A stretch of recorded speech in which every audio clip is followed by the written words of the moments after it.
Sveiki! Tai šiandien tokia trumpa paskaitėlė apie pratimus kojoms, kaip turėti sveikas ir stiprias kojas ir ypatingai, jeigu mes, tarkim, treniruojamės, žaidžiam tenisą. Taip pat tinka, kas lanko tinklinį, futbolą, bėgioja, padelį žaidžia, badmintoną ir kopia kalnais ir taip toliau. Šitie pratimai bus tinkami visais šitais sportais užsiimantiems žmonėms, lygiai taip pat net tiems žmonėms, kurie apskritai nieko nedaro ir, tarkim, skauda kelio sąnarį ar tarkim, kad išvengti kelio sąnario traumatizacijos, tai labai dažnai pas mus tokie užpakaliniai raumenys, jie yra šitie, mes vadiname hamstringais, arba kitaip tai būtų užpakaliniai šlaunies raumenys. Tiesiog hamstringai yra paprasčiau, trumpiau sakyti, tai šita dalis, tai kaip aš nuo sėdmenų iki kelio. Labai dažnai pas šie raumenys būna sutrumpėję, nes žmonės, tarkim, daug sėdi, mažai, tarkim, atlieka tempimo mobilumo pratimų, bet tai nereiškia, kad jie yra stiprūs. Ir, tarkim, netgi žmonės, kurie žaidžia tenisą, įsivaizduoja labai dažnai, kad šie raumenys yra stiprūs, tai tikrai ne, tenka pasižiūrėti, išsitestuoti šitus raumenys, ir jie yra pakankamai silpni. Kartais trūksta klubo sąnario linkėjų, tokios jėgos arba ištvermės, nepaisant to, kad, tarkim, tinklinyje, tenise, daugiau tokio pritūpimo, tokio įtūpsto formos bėgiojančio judesio ir jie atrodytų tarsi turėtų būti stipresni, nes yra susilenkusi ta klubo sąnario padėtis, tačiau ne, iš tikrųjų jie irgi taip pat gali būti stiprūs ir neturėti tos tokios sprogstamosios jėgos. Žmonėms, kurie, tarkim, ten lipa daug, eina kažkur, vėlgi šitų raumenų jėga yra labai svarbi. Tai šiandien, kaip aš sakau, jums parodysiu keletą tokių priemonių, nuo brangesnių iki labai paprastų. Norint sustiprinti šitus raumenis ir pamatysit, jeigu pradėsit daryti, tai tikrai bus efektyvūs ir net pajausit, koks yra skirtumas kartais tarp kairės ir dešinės kojos. Ne? Tai priemonės, jeigu jau žiūrite iš profesionalumo pusės, tai gali būti tokie padeliai. Matot, kaip sakau, žmonės tiek dirbo, kad skylė atsirado, jau išdilo, bet gali būti padeliai tokie, gali būti padukai tokie, čia su plastiku, bet nerekomenduoju, nes jisai toksai labai slidus gaunasi, kartais tiesiog jeigu su kojine tai slysta. Geriausia priemonė tai iš tikrųjų yra nuoširdžiai vilnoninės kojinės arba tada, pavyzdžiui, tokie nedideli rankšluostukai. Gali būti paprastos medvilninės kojinės, šiek tiek storesnės, kad neslytų, nes pagrindas mes turim susikurti slystančią platformą tarp pėdos ir grindų. Tai aš parodysiu tuos kelis pratimus, jų eiga bus nuo pačio lengviausio iki pačio sunkiausio. Tai dažniausiai aš mėgstu keisti tam, kad raumenų grupės pailsėtų, reiškia, padarom galui, padarom priekį, padarom galui, padarom priekį. Kas labai ištvermingas gali ir daryti, kaip aš sakau, viską iš eilės, bet tada tiesiog ir mėšlungis gali sutraukti, tai reikia nenustebti. Dabar dėl mėšlungio yra labai svarbus dalykas.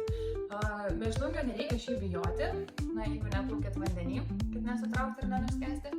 Ir jeigu mėšlungis traukia nakties metu, jeigu, tarkim, mėšlungis traukia nesreištinusios kojos ir limfostazė, tai čia reikėtų daugiau žiūrėti, kaip nudrenuoti limfą ir žiūrėti biochemiją. Tai tikrai netrūksta kalio magnio. Jeigu mėšlungis traukia po 30 minučių ar ten fizinio darbo arba tokio ilgesnio fizinio darbo, vėl galim galvoti, kailis, magnis ir visi kiti mikroelementai.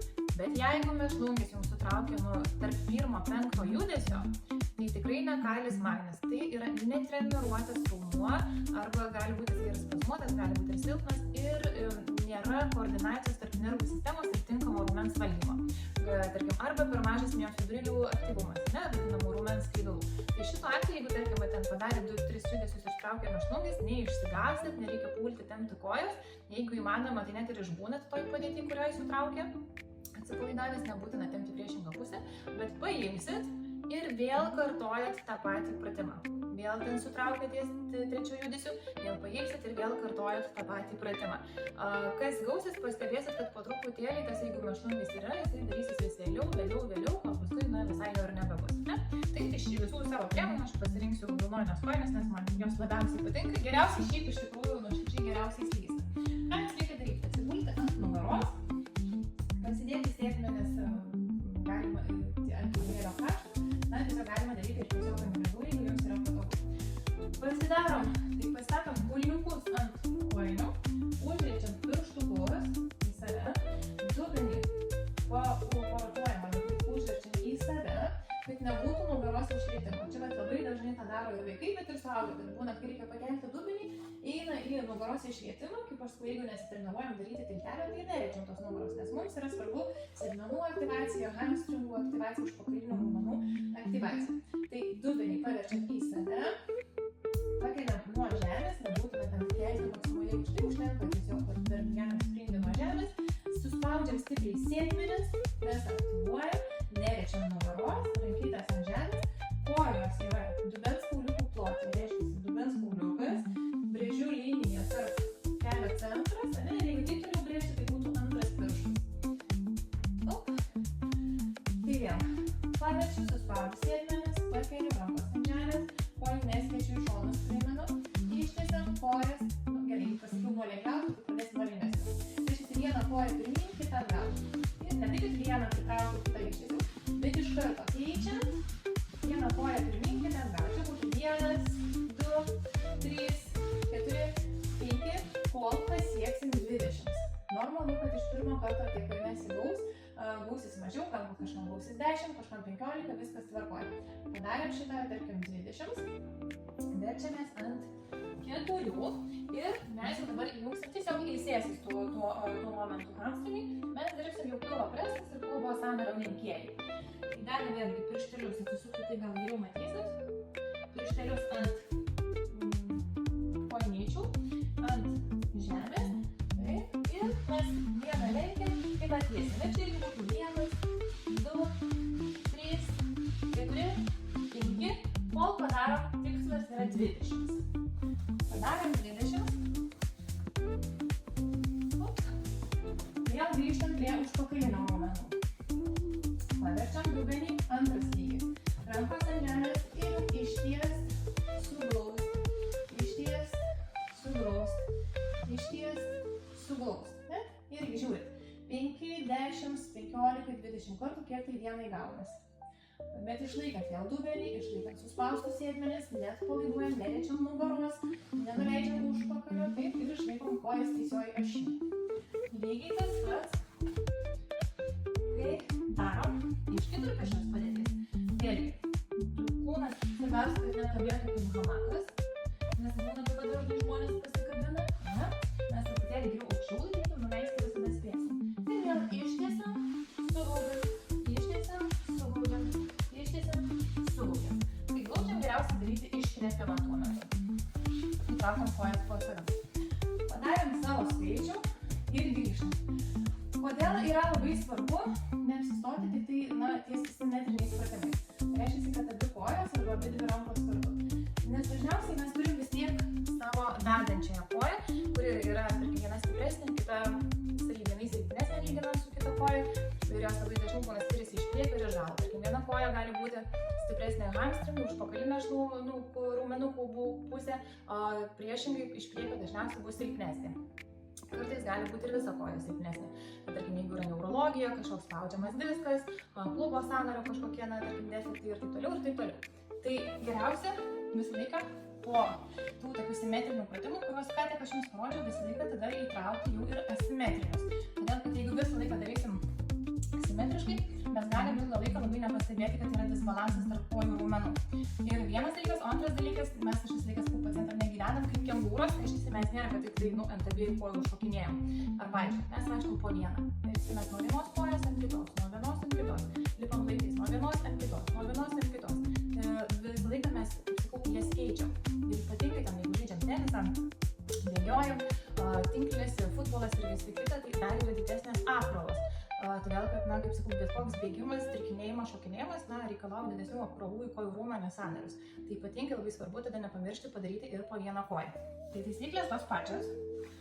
Tai po vieną koją mes irgi turim lengvesnį ir sunkesnį variantą. Reiškia, kad lengvesnis variantas. Tai pakeliam dubenį, suspaudžiam sėdmenis, uždedam koją ant kojos. Tai reiškia, kad aš uždedu taip, pirštelį ant pirštelio. Galima daryti ir su batais, aišku, visą laiką geriausia daryti mankštos basomis, bet šitiems pratimams, tarkim, iš tikrųjų batai neturės labai kažkas didelės įtakos. Tai užsidedam koją ant kojos, pakeliam ir mes turim išties, sulenkt. Išties, sulenkt, išties, sulenkt. Aišku, savo skaičių, kokį turim vieną koją, nenustebkite, jeigu nekanamos pratimų pratimus padarėt po 20 kartų, šičia nesigaus to padaryti. Gal gausis 5 kartai, nesusitrauksime šlungis, gal gausis 10 kartų. Bet tai normalu. Ko nereikėtų daryti, tai tarkim nepadaryti skirtingos skaičiaus su koja. Tai reiškia, jeigu tarkim su dešinė koja jūs padarėte 12 kartų, o su kairė tik 8 ir taip ir paliko, tai bus disbalansas.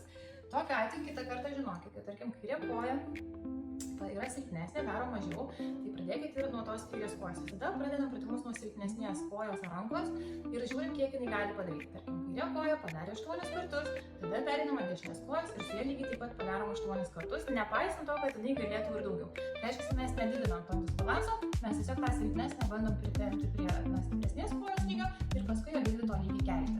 Tai šitas taisyklė yra labai svarbi. Nes dažniausiai žmonės yra linkę instinktyviai pradėti nuo savo stipresnės pusės, padaro ir tada jau su ta silpnesnė nesigauna, ne? Skaičius paliekam vienodą. Ir tada, aišku, keičiam koją ir pasidarom būtinai tą patį su kita koja, ne? Savo skaičių. Ir lygiai tas pats galioja iš keturpėdžios padėties, uždėsit va taip pat pėdutę ant pėdutės, tiksliau kojos pirštelius ant kulno, jeigu taip tiksliau, ant alkūnių. Ir mes jau pritraukiam vieną koją savo skaičių, apkeičiam ir pritraukiam kitą koją savo skaičių. Ir tada jau finalinis, mano mėgstamiausias, bet pats sunkiausias iš tikrųjų, tai kai jau mes nebeturim atramos su antra koja į niekur, jinai lieka ore, rankos ant žemės, pakeliam dubenį ir išties ir sulenk. Kas dažniausiai būna išties ir krenta žmonėm dubuo. Tai turėtų jį nekeisti. Išties, sulenkt, vieną koją savo skaičių. Iš visko čia po 20 nedarysiu, nes turbūt nusigos jums žiūrėti. Ir jeigu sulenkiam, ar čia sulenksit, ar taip sulenksit, didelio skirtumo nėra, šiek gal šiek tiek yra lengviau, taip yra sunkiau, nes reikia išlaikyti kampą. Ir vėl, vieną, kitą, vieną stengiamės nemesti dubens žemyn. Padarom savo skaičių, pereinam ant 4 ir jau čia irgi mes turim vieną kojytę laisvą. Reiškia, atsikinam ir galim abidvi kartu, galim šitą laikyti ir tik tai patraukinėti laisvąją koją. Ne? Reiškia, arba abidvi kartu, arba laisvąją koją. Ir čia vėlgi, kaip ir sakiau, įsidarbina ir pilvo presas, ir pilvo sąnario linkėjai. Tai vat tiek apie vienų iš pagrindinių raumenų stiprinimų ir nenustebkit tikrai, kad gali sutraukti hamstringus ir mėšlungis. Reiškia, jiems trūksta aktyvacijos, trūksta stiprumo ir, kaip sakau, nepabijokit patreniruoti, nepabijokit, jeigu kažkieno silpnesnės kojos ir jų užsistovėti ties ta riba, kur buvo sunku, kai pereisi lengviau, tada pereisi į kitą lygį. Tai va, tai sėkmės tiek, sveikų stiprių kojų, neskaudančių sąnarių, mažiau traumų ir